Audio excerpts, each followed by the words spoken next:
আশুগঞ্জে বোরো ধান চাল সংগ্রহ শুরু। আশুগঞ্জ থেকে মোহাম্মদ সাইফুল ইসলামের পাঠানো তথ্য ও ভিডিওচিত্রে দেখুন বিস্তারিত। ব্রাহ্মণবাড়িয়ার আশুগঞ্জে 2025-26 মৌসুমের অভ্যন্তরীণ বোরো ধান চাল সংগ্রহ অভিযান শুরু হয়েছে।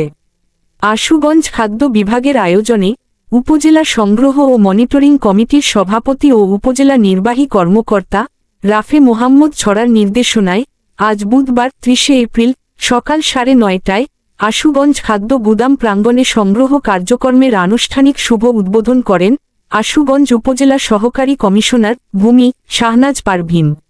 এ সময় আশুগঞ্জ উপজেলা খাদ্য নিয়ন্ত্রক মোহাম্মদ আব্দুর রুফ, খাদ্য গুদামের ভারপ্রাপ্ত কর্মকর্তা ওসিএলএসডি শিমুল দে, আশুগঞ্জ উপজেলা অটো মেজর এন্ড হাস্কিং মিল মালিক সমিতির সভাপতি হাজী মোহাম্মদ শাহজাহান সিরাজ, সহ সভাপতি হানিফ শিকদার, সাধারণ সম্পাদক ও আশুগঞ্জ সদর ইউনিয়ন পরিষদের সাবেক চেয়ারম্যান হাজী মোবারক হোসেন, আশুগঞ্জ পূর্ব বাজার ব্যবসায়ী সমবায় সমিতির সাধারণ সম্পাদক হাজী এমরান মোল্লা, স্থানীয় মিল মালিক হাসান ইমরান, ফারুক মিয়া সহ কৃষক ও মিল মালিকদের প্রতিনিধিগণ এবং স্থানীয় বিভিন্ন প্রিন্ট ও ইলেকট্রনিক্স মিডিয়ার প্রতিনিধিগণ উপস্থিত ছিলেন।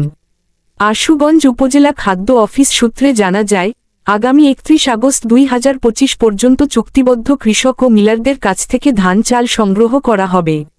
আশুগঞ্জ উপজেলা খাদ্য নিয়ন্ত্রক মোহাম্মদ আব্দুর রুফ জানান, চলতি বছরে আশুগঞ্জে 63,876 মেট্রিক টন সিদ্ধ চাল ও 297 মেট্রিক টন ধান সংগ্রহের লক্ষ্যমাত্রা নির্ধারণ করা হয়েছে। আশুগঞ্জ খাদ্য গুদামের ভারপ্রাপ্ত কর্মকর্তা শিমুল দে জানান, সরকার ধান 36 টাকা কেজি দরে মন প্রতি 1440 টাকা এবং সিদ্ধ চাল 49 টাকা কেজি দরে প্রতি মন 49,000 টাকা নির্ধারণ করেছে। সংশ্লিষ্ট কৃষক ও মিলারদের সাথে চুক্তি সম্পূর্ণ করে আগামী 15 মে এর পরে ধান চাল সংগ্রহের বরাদ্দের পরিমাণ জানানো হবে।